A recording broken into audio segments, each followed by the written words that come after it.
Hello everyone, this is JP back for another podcast, and today I am joined with Matthew. and Cat. okay, and today we'll be talking about our top 5 movies of 2018. We're a man short this year because of timing and all that. This has been a difficult one to schedule, and also slightly difficult to actually put a list to. So I don't know about you guys. So yeah. Yep, a lot of movies that I saw this year. Some of them good, some of them not good. I've just seen a few. Yeah. More than last time. Yeah, I've not seen a lot of movies, so that's yeah. But I don't know. Maybe we can do better next year. Probably not. But yeah, how these things normally work, we start off with number 5, go around, and we go on to number 1 and so forth. So, let's have Kat. Why don't you start? Okay, so my number 5 is Annihilation. And kind of a horror film, but I didn't think it was that scary when I watched it. And I don't know, I liked it. It was like kind of thrillery and stuff. It's about so there's this like weird shimmering wall that these people find, and it keeps on approaching, like keeps on expanding out. So obviously people want to figure out what it is, but one they send in doesn't come back out, so they don't know what it is. Oh. And so it's about this girl and a team that goes with her to try to figure out what it is and get it to stop. Yep. It's a sort of sci-fi thriller based on the novel by Jeff Vandermeer. I've not seen the movie. I've only seen the trailer. I don't really care, so you can talk about your likes and stuff. So let me ask this: what do you like about those movies? This movie? I like the tension in it, and then it was also really pretty somehow. I remember that. Like, it just felt like, because once they go past the wall, it's like this whole new world that they enter, and it's very pretty with life and stuff. There were a few parts I didn't like. I had to turn away at some points. And it is still like a horror, so there are stuff there. It was cool, even though a lot of people die in it. Alright. It did have a happy ending. Okay, you spoiled the movie for me. You're welcome. Anything you want to add, Matthew? I'll add my stuff later. Alright. Matthew, you're next.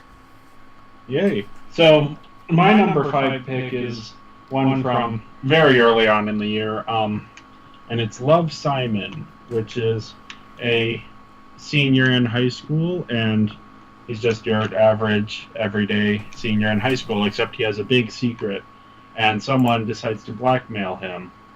And yeah, the movie is just kind of his life, and it was really interesting. It's a very sort of light-hearted movie, but it takes a look at the coming-of-age genre from a different perspective. I don't know. I've not heard or seen this one.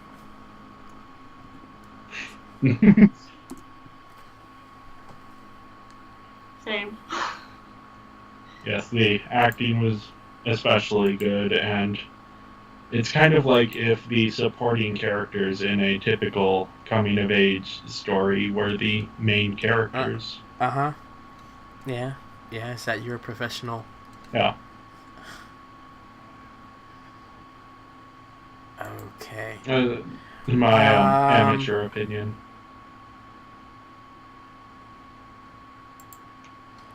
Alright, so anything else that any of you want to say about this?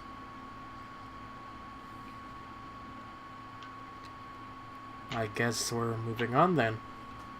No. So for my number 5, I have Aquaman. Yeah. This is one that I saw recently. I've only seen it once, so all I can say is that it was good. It was very... it was very accurate, is what I think about this movie, to the comics. It was accurate to the Aquaman lore about the mother and the whole becoming the king thing and the trident and Ocean Master brother and all that. I really loved the brother Ocean Master. I liked his design at the end. I thought it was really cool.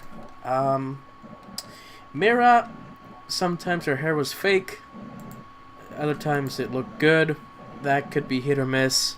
What I really liked about this movie was the scale that the director liked to put at it. It liked to have shots and then zoom out and see just how large of a grand scheme. This is very as much seen when Aquaman is going down the trench or something, and it like pans back to this ginormous thing of these creatures, or during a chase scene with Black Manta, who looks fabulous, by the way, in this movie.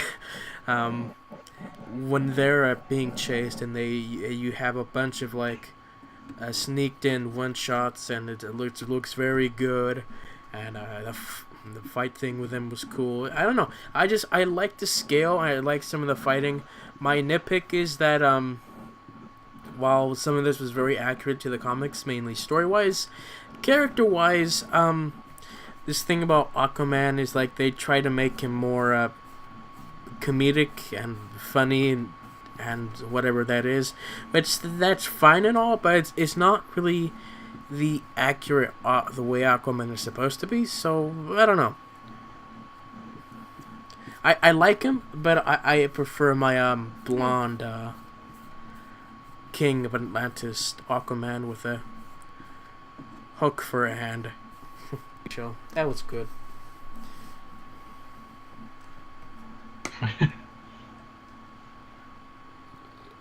I really liked Aquaman. Mm-hmm. It didn't quite make my top 5, but yeah, it's a very visually well-made movie and really plays to the strengths of the actors in it, since none of the two main actors are known for their acting skills, but they both pulled off their roles pretty well, I thought. And yeah, the fight scenes especially are really good. Oh, and his costume, the orange costume, was fabulous. Yeah. Looked great. It's good looking. Yeah, it didn't look too cartoony either. No. Okay. Yeah, Aquaman. I want to watch it. I haven't seen it yet, but it's definitely on my list. Alright. If I ever get the chance. Alright, anything else about this movie? I don't think so. Okay. Really good. You should go see it. Back to you, Kat. Okay.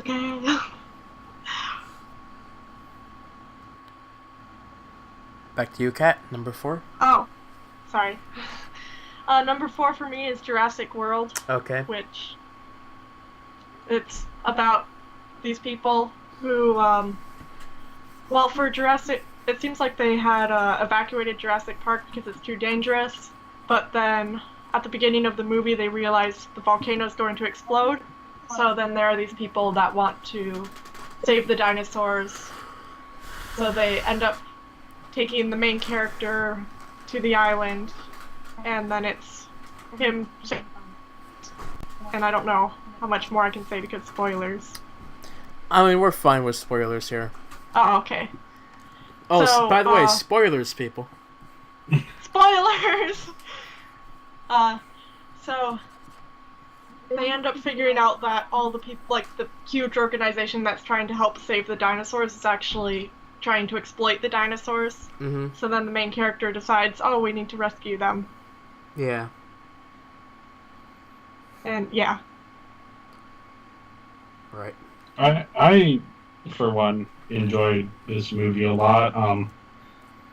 I thought it was very well made, and I especially appreciated the sort of elements of gothic horror at the end of the movie. I thought that was a very clever and unique way to take it. Who thinks of dinosaurs and Frankenstein going well together? Mm-hmm. I liked the tension in all of it too. Like Yeah. it did really good with that. Yes. I enjoy this movie. There are lots of moments that I thought were spectacularly done, especially the Brachiosaurus at the end of the pier, about to be consumed by the volcano. That's one that could bring a tear to the eye. About this movie is that it's just a lot, very similar to the Lost World Jurassic Park, another Jurassic Park movie. Very similar about getting dinosaurs and whatever, but not all completely. The weakest things about this movie is obviously the romance. The romance that was very last minute in the last movie, and it's just very in this movie. I like the potential at the end of the movie for a third movie. I think a third movie with what happened would be fantastic if they do it right. Yeah. But anything else I will talk about later. So, Matthew. Yeah, so my number 4 movie is The Favorite. And this is from one of my favorite directors, Yorgos Lanthimos, and it's about Queen Anne, I believe, an actual queen, and it's based in large part on real life, as much as I can know.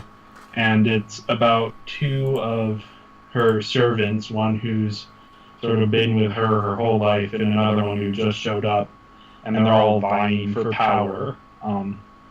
And it initially sounds like it's just going to be a normal, typical period drama, but it actually is more of an absurd comedy that plays off of a lot of your assumptions about what it's going to be. It's sort of strange and weird and off kilter, and yeah, it was a lot of fun, surprisingly so. There's a ballroom dance scene, for example, where they start doing modern dancing and bending over backwards and swinging people around, and just sort of very atypical of what you would expect. Okay. I don't know anything about this, not seen it, not heard of it, so as usual, Matthew, you have your movie picks. Anything else you want to say about this? It's worth seeing. It's a very strange movie, but it's a lot of fun. Alright, so on to my number 4, I have Avengers Endgame. I enjoyed it. I'm not the biggest Marvel MCU fan. Do you mean Avengers Infinity War? What did I say? Endgame. Yes, Infinity War, sorry. Role reversal of what you just did earlier. So yeah, I enjoyed it. I loved what they did with Thanos, something that I thought they did not do a good job at hyping him up for normal people and the other films, but for fans, I guess they knew about it. But they did a good job at making him an actual good villain that you slightly like to watch every time you see him. But what I really love about this movie, besides having these characters all together with funny jokes and interactions, is the ending. Spoilers for people. The ending where the the dust and all that. I like that because it actually is just like, oh, hey, they're all and I wanted them to because I don't really care about this anymore. But it's just sad because I know that it's gonna be undone next movie. So yeah. That's why this movie is not completely higher on my list. It's a show. It's a spectacle. 10 years in the making, and it does a good job for what it's worth.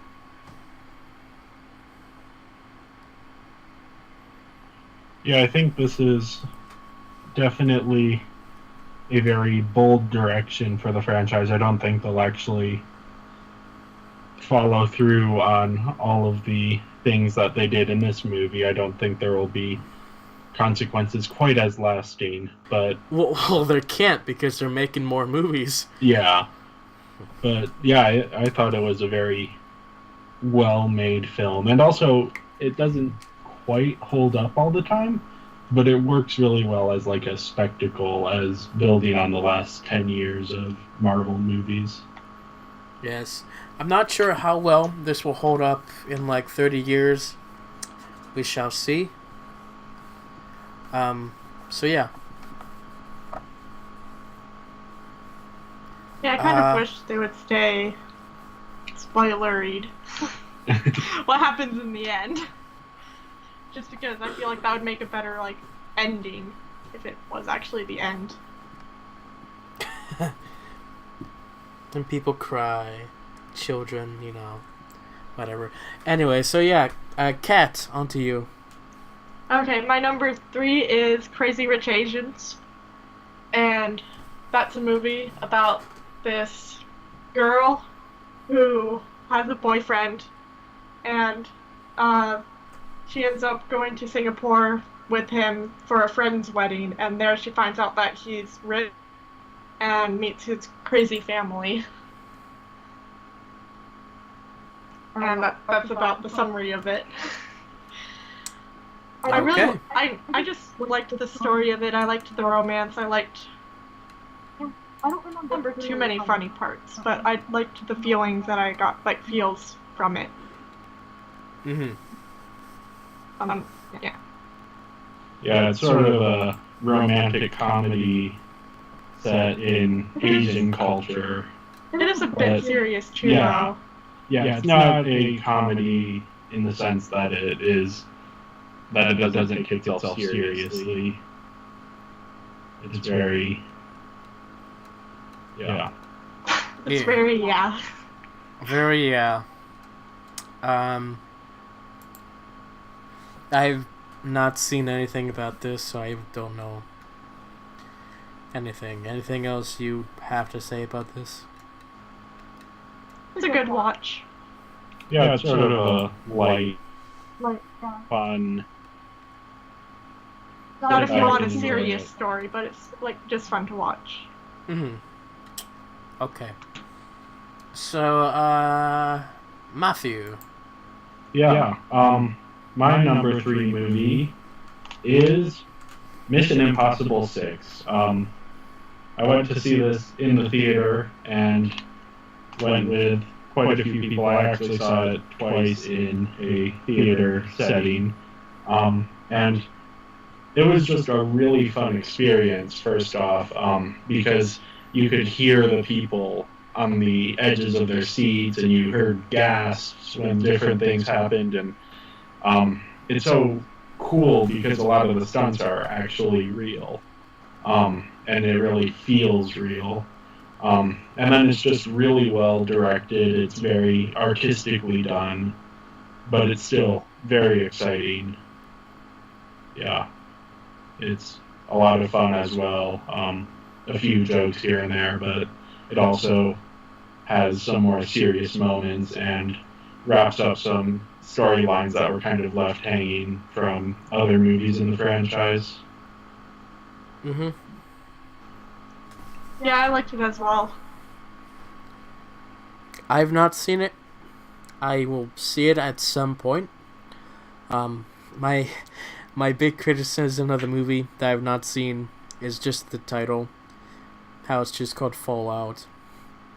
I feel like there should not be a movie called Fallout unless it's based upon the video game with the same name. So, whatever. But Mission Impossible is normally a fun movie with a interesting spectacle. I guess my only criticism of it is that, like, sometimes the tense scenes seem less tense because I'm like, yeah, of course he's going to survive this. Yes. Anything else, Matthew? No, nothing. I mean, it's a really well-made movie. Definitely worth seeing. Probably the best action movie since Mad Max Fury Road. So, Okay. very much worth seeing. So, on to my number 3. I have Black Panther. I don't know. I enjoyed it. It was different. I mainly love the soundtrack. I love the interesting the story and so much stuff. I don't know. It's a good movie. That's all I can say. Yeah, it's one of the best solo movies in the MCU. It has a very good plot, an interesting villain, a very good, well-done conflict that doesn't have a simple resolution. Only my main complaint about it is that they killed off you know who. Yeah, I do hope they bring that character back. They won't, but you know.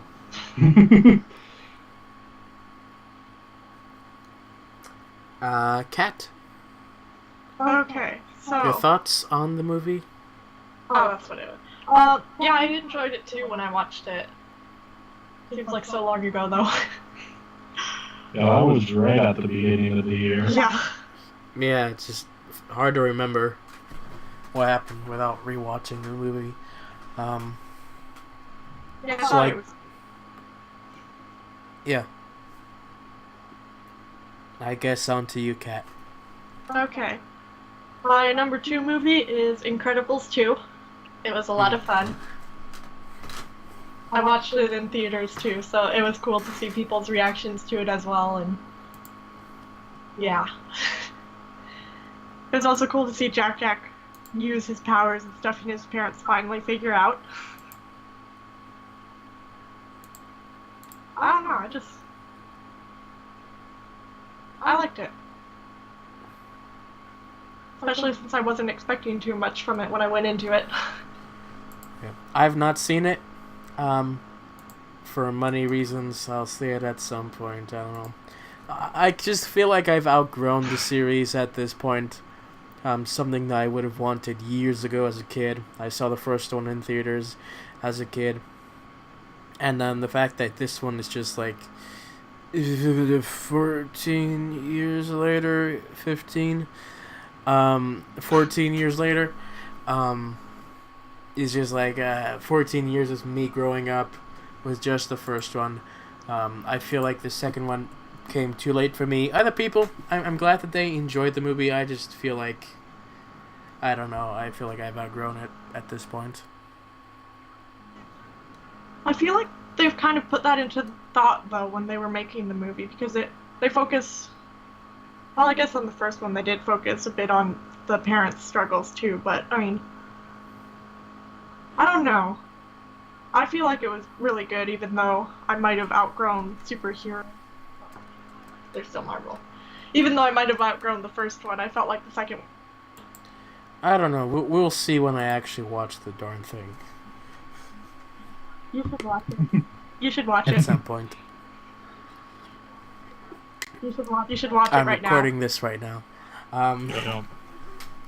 Yeah, you should watch it. No. Anything else you want to say about this, Matthew?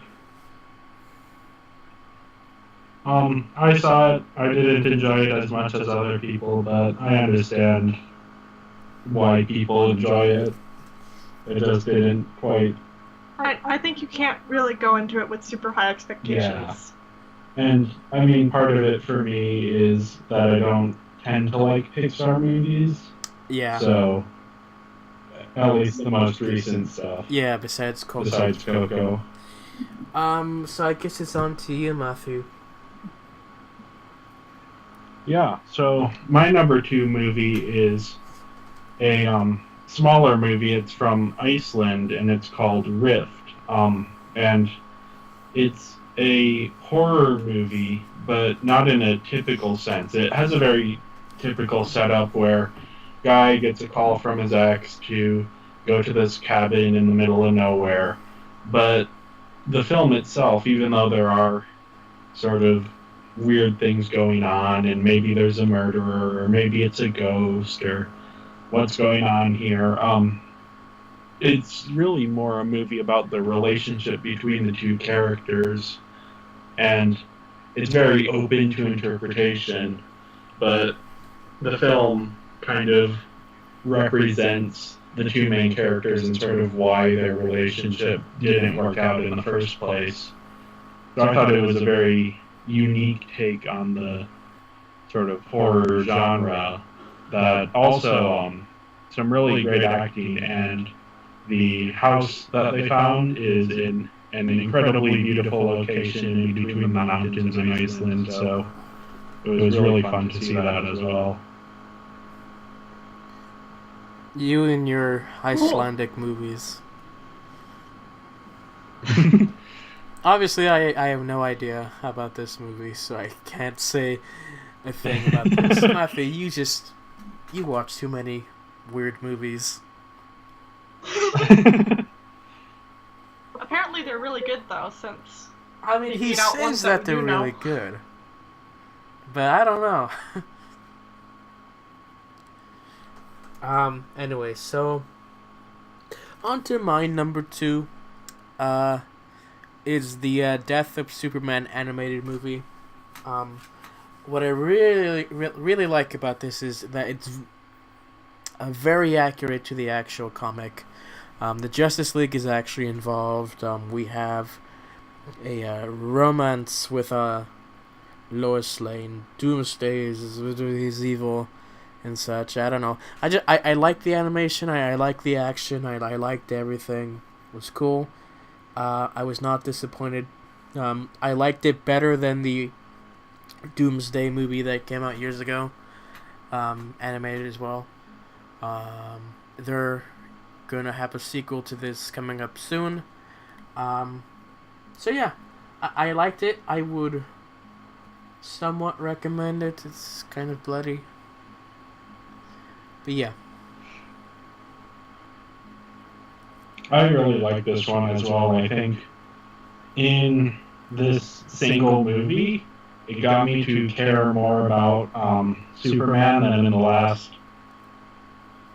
6 hours of the DC movies. Yeah, it's really just going back to the basics of the character and then killing him off, as the title would suggest. Yeah, this is probably the best of this current animated universe that they have here. Yeah, and the animation as well wasn't as cheap. I saw Gotham by Gaslight, and it looked like they spent about $2 on the animation there. I don't know. It still Death of Superman. It still looked good. You know, it was okay animated, but obviously things have changed since the 90s and such. These things still look good, but they're animated differently. I guess I could say Gotham by Gaslight is more stylized. Yeah. In a sense. So yeah. But yeah, I think Death of Superman felt more alive than a lot of what DC has been putting out, both live action and animated. Although I think Aquaman and Wonder Woman last year are kind of putting them on the right track. I don't know. There's also a lot that DC does that's great. That's not put out the focus in animation. Like, obviously they're currently, in my opinion, the best in having a TV universe and a animated universe. Yeah. It's up to debate because Netflix and their quote-unquote universe. and such. Anyway, so yeah, I enjoyed it. I really liked it, and so forth. Yeah. All right. So before we do number one, should we do any honorable mentions? Yes. So for me, what I have for honorable mentions, is Solo: A Star Wars Story. It's not my number one movie of the year, as Star Wars normally is, mainly because this movie just left me emotionally neutral. I didn't really want this movie, and I didn't really care so much about it. So I don't know. We don't have a podcast on it just yet, but hopefully one day we might. Other honorable mentions: Teen Titans Go to the Movies. That might be blasphemous, but it does have some bit of comedy, some funny sequences, but for the most part, it is just the stupid thing that it is. Another one would be Gotham. Batman Gotham by Gaslight. An interesting one where Batman is like in the 1800s Victorian era, and that's cool. And then lastly is Constantine: City of Demons, an animated movie that's not safe for family and kids. Very gory. So yeah, that's my list. Yeah, my honorable mentions of the ones that we haven't mentioned yet. Deadpool 2, I enjoyed it a lot more than the first one. Vice, which is a big Oscar movie this year and has really great performances and prosthetics and really captures the feel. Upgrade, a very underrated sci-fi horror movie that uses its horror elements in a very meaningful way. Black Klansman, which was a very powerful movie in terms of its message, and ended very, very strongly. And The Other Side of the Wind, which is a movie on Netflix, which luckily Netflix released a documentary alongside it because it doesn't make any sense if you don't know the story behind the making of the movie, but if you do, it's a really sort of meta commentary on filmmaking and art.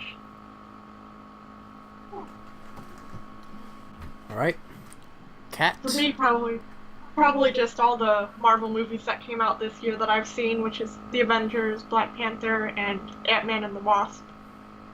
I thought those were all really good. Okay.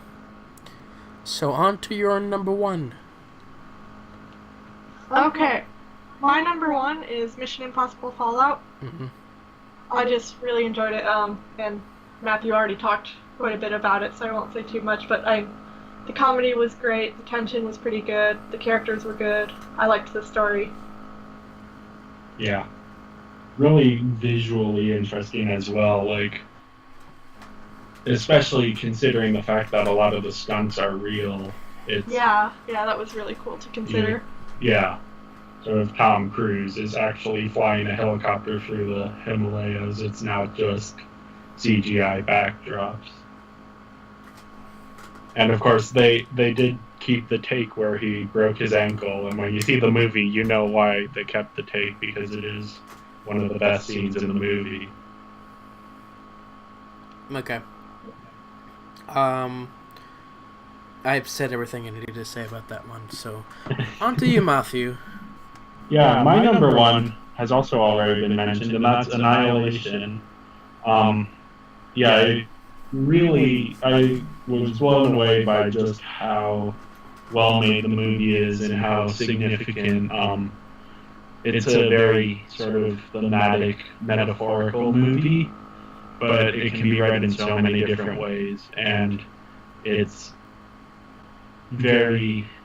takes a lot of tropes of the sci-fi genre and turns them on their heads, and it's just really interesting characters and really great setting, a lot of great CGI as well, and quite a few good practical effects as well.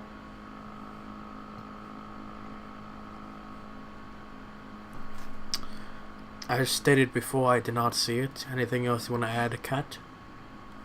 No, I think I've said all my stuff. Okay.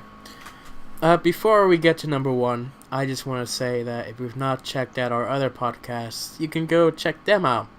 We have one for Avengers Infinity War, and there is a reaction that I made to the death of Superman where you can watch an edited version or a full-length cut.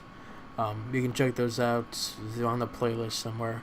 So yeah, moving on to my number one movie. This is the last movie I saw of the year, which is Spider-Man Into the Spider-Verse.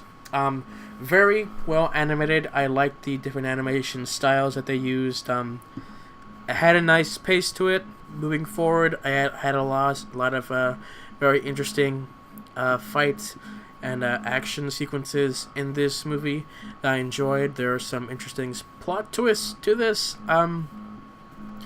One note is that this is a focus on the Miles Morales character, which is nice to see in the big screen. And it was nice to see all the different versions of Spider-Man. I really love the end credit scene. I can say that only. What I would suggest for this movie is that during the final sequence, is that I think they should have added a lot more of the different types of Spider-Man. You know, they did a good job at referencing some of them, including some of their suits on an homage or something, but it would have been nice to see them just pop in for just a couple frames or something, land a punch, and then pop out. I don't know. It'd be a way to show off the different Spider characters and so forth. But, you know, I enjoyed what we had. I kind of wish it was in a much grander scale. But no, I liked it. Yeah, I saw this movie as well, and it's extremely well made. The animation is really great. The characters are awesome. The way they interact, and yeah, there were some really great plot twists that I absolutely never saw coming. There's a villain reveal maybe halfway through the movie that completely took me by surprise, but it makes total sense with the way that the universe is set up. Yeah.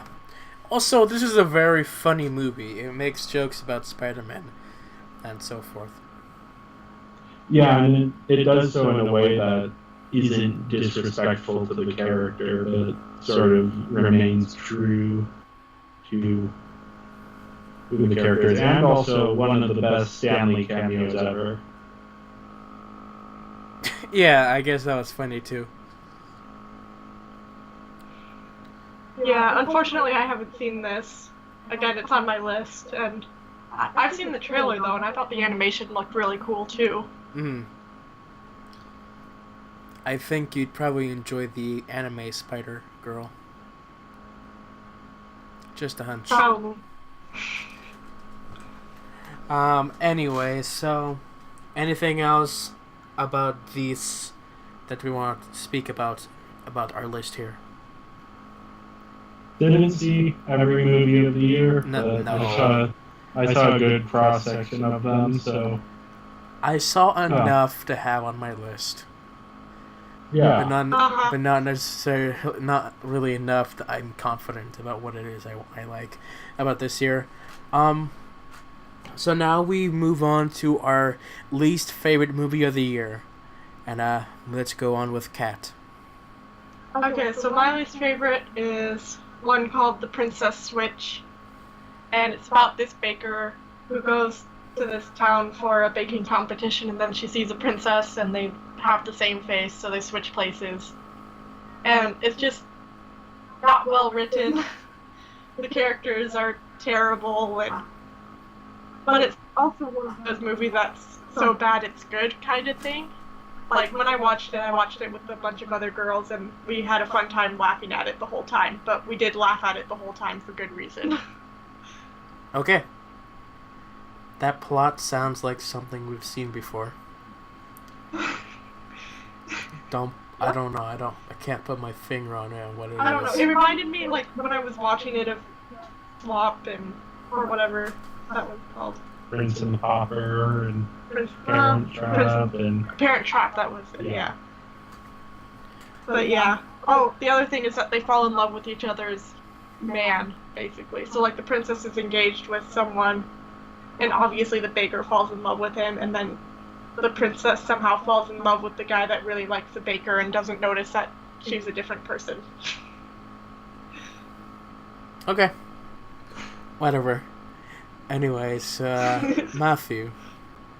Yeah, so my least favorite movie of the year, I didn't go with the worst movie that I saw because that's a bit easy. But I went with the movie that I thought had the most potential and really failed to execute on that, and that is the Cloverfield Paradox, Ah. which, if you are familiar, I have not seen the first Cloverfield movie, but I saw 10 Cloverfield Lane, and I really enjoyed it.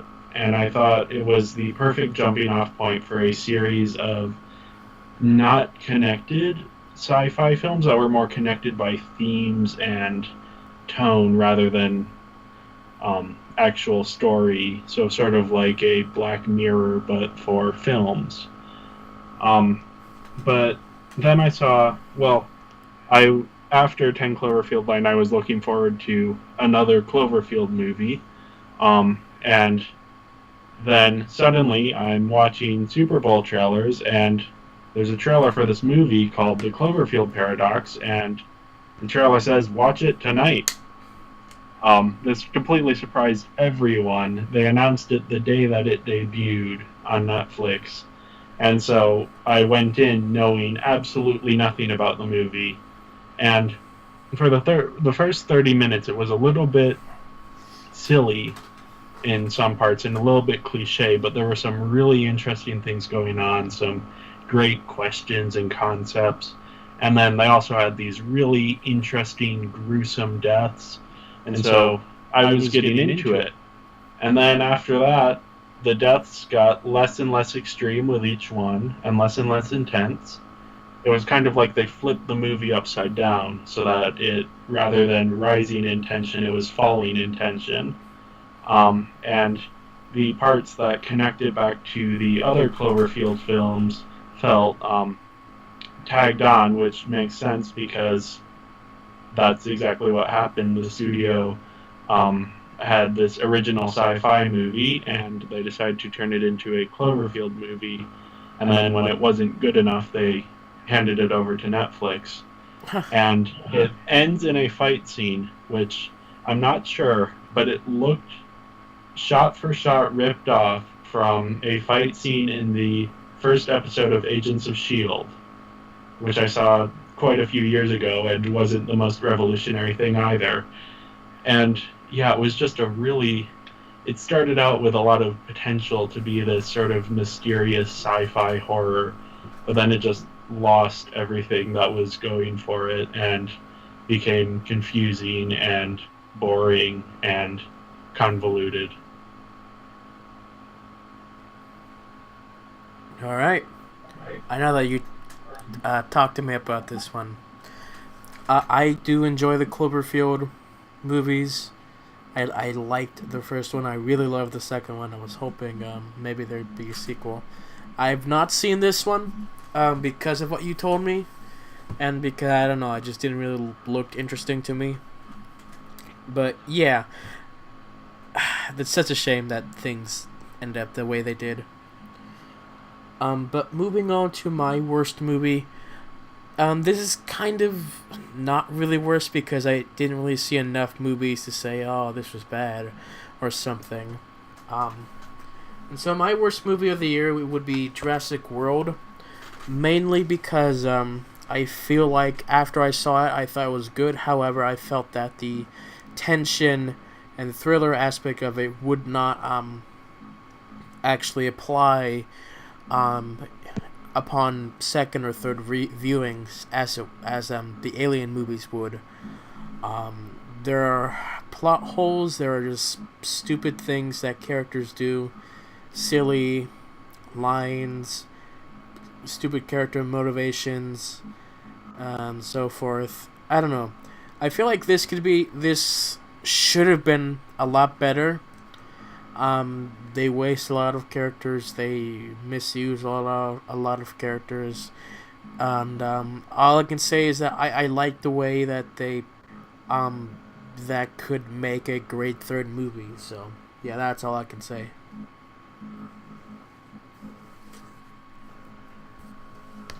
Yeah, I mean, we talked a bit about this. I would say I enjoyed it, but I'm not a big aficionado of the Jurassic Park franchise, so it was more of a passive enjoyment than something I feel strongly about. I don't know. I liked it. I mean, granted, I didn't really care about Jurassic World, the first one, in the first place, so I liked being able to like the dinosaurs too. Especially. yeah. I don't know. They're just it's It seems to be one of those movies that either you enjoy it or you don't. There's no real middle ground. yeah. So I guess with all of our bad movies said, we should go on to our most anticipated movies of 2019. All right, Kat. Okay, so what I'm looking forward to is the Artemis Fowl movie, and although I'm also prepared to be disappointed by it because usually books don't adapt well into movies, but I don't know. I liked Artemis Fowl, and I'm excited to see what other movies. Yeah, I'm a big fan of the Artemis Fowl books. I remember that me and Kat listened to one of them on sort of a long drive that we went on. And it's a really interesting franchise. My only worry is that it's not really a good fit for Disney. It feels more like something Warner Brothers would be good at. So I'm worried that Disney might try and tone it down a little bit. I mean, But yeah. I forgot they had a live-action Kim Possible movie. Isn't that a TV show? That was a TV movie. Oh. I've not seen it, but what I saw, it was just I don't know. Disney and their movie books into movies, it's just not have been a great run for them. I don't know. They make enough money, but I don't think they're quality. I know nothing about Artemis Fowl, so I am also really hoping that they do a good job. And the trailer looked good, so hopefully That it'll, doesn't say too much. hopefully this will be on our best list next year and not worst list. I don't know. So on to you, Matthew. Yeah, my most anticipated movie of next year, I've decided to keep with my horror movies coming out in February trend over the last few years. I'm looking forward to Us, which is a new movie directed by Jordan Peele, who did Get Out, and it is based on the trailer. It looks really well made. It's about a family that goes on vacation and they discover that there is a copy of their family that is trying to murder them. I'm not sure what else is going on, but it looks really well made. If it's anything like Get Out, it'll be very interesting, and the poster especially is really cool. Man. I don't know anything about this, as usual. So moving on to my most anticipated movie next year, it's Godzilla King of the Monsters. I really love the 2014 Godzilla. It's one of my top 5 favorite movies of all time. Check that podcast. I don't know. I really love the trailer. It's actually probably one of my favorite trailers of all time. It just gives me chills every time I watch it. The first trailer, that is. The music is just great. It looks good. It just really looks good. It has all these monsters. I've watched a handful of the Godzilla movies, the older ones. I enjoyed them, and seeing them with this new version, it's just it's just gonna be really cool to see all these monsters fighting each other. And I guess on a side note that I'm kind of interested about next year is the new Joker movie. I don't know that I'm not entirely sure. I just love the character Joker, so I'm not sure whether that will be good or not. So we'll see. Yeah, I'm also looking forward to the new Godzilla movie. The monster design looks really good, and I'm curious to see the new Joker movie. I'm kind of keeping my expectations a bit lowered, but it looks like it could be really good. Cautiously optimistic, I would say. Yeah. Hopefully it's a good Halloween type movie, since it's being released on Halloween. We shall see. How about you, Kat? I don't really care for Godzilla movies and stuff, so I don't know. Alright. So is there anything else that we would like to add or say to our audience before we end off this podcast? Have a good year. Enjoy watching movies. Let us know in the comments if you agree or disagree with any of our picks. So let us know if you've seen any of the movies that Matt has watched.